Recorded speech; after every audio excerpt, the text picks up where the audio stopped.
我想你，我想你，我每天想你 I miss you so。我白天想你，晚上也想你 Your memory just won't let me go。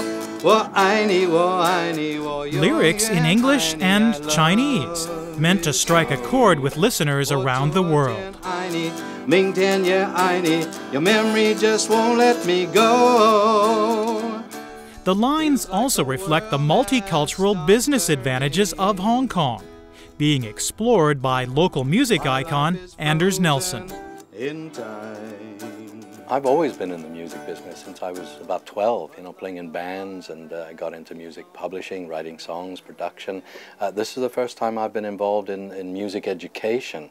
And of course, a lot of companies have been sitting in Hong Kong waiting to get into the China market.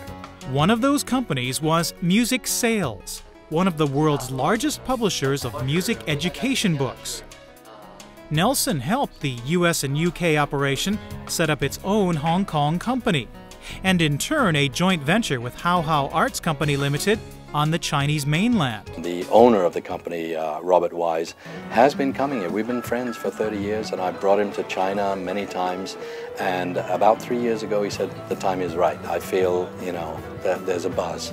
Let's get some books out in Chinese, translated, simplified Chinese for the China market, and let's go across the board. And it can be done legally, and it can be done at the highest level with protection for your content and so on. We're publishing books for all instruments, all levels. You'd never guess what the biggest selling book is so far. It's rock drums, and we're getting, literally hundreds, thousands of kids all over China studying to this method.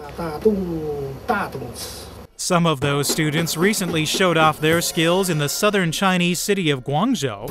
Big sounds created by tiny drum student He Mingye, only a sample of what happens when instruction materials and determination march to the same beat. Music Sales also trades in musical instruments and accessories made in China for sale to overseas markets. Everything from guitars to keychains appear in its catalogs and ultimately on store shelves around the world. But the most promising items are the lesson books, sold to the growing number of music students in China. Nelson says the boom stems from big dreams about showbiz success, combined with greater spending on instruction in smaller, increasingly wealthy families.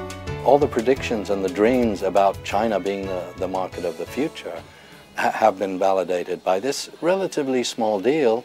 But if you're talking about one company getting books into China, this is by far the biggest. 107 books, all from the same publisher, all on the same general subject, is huge. Music Sales is also preparing for an expected boom in online sales as the mainland market embraces new technology. The next step is, the Kindle, iPad, downloading. There is already the site for downloading music, paid downloading of music, which is used extensively in the West. I mean, if you said, can you play this song for me? And we said, well, we don't have the music. We could go online and download this in minutes. Absolutely, that's the next step. Hong Kong is also a key reason why Nelson's musical and entrepreneurial dreams continue to come true. The copyrights are held here and the deals are made here, and I know the headquarters back in UK and US have already talked to all the major content people, like the Apple people and the Kindle people, and Amazon and so on. So that's already happening in the West, and it's only a matter of time here.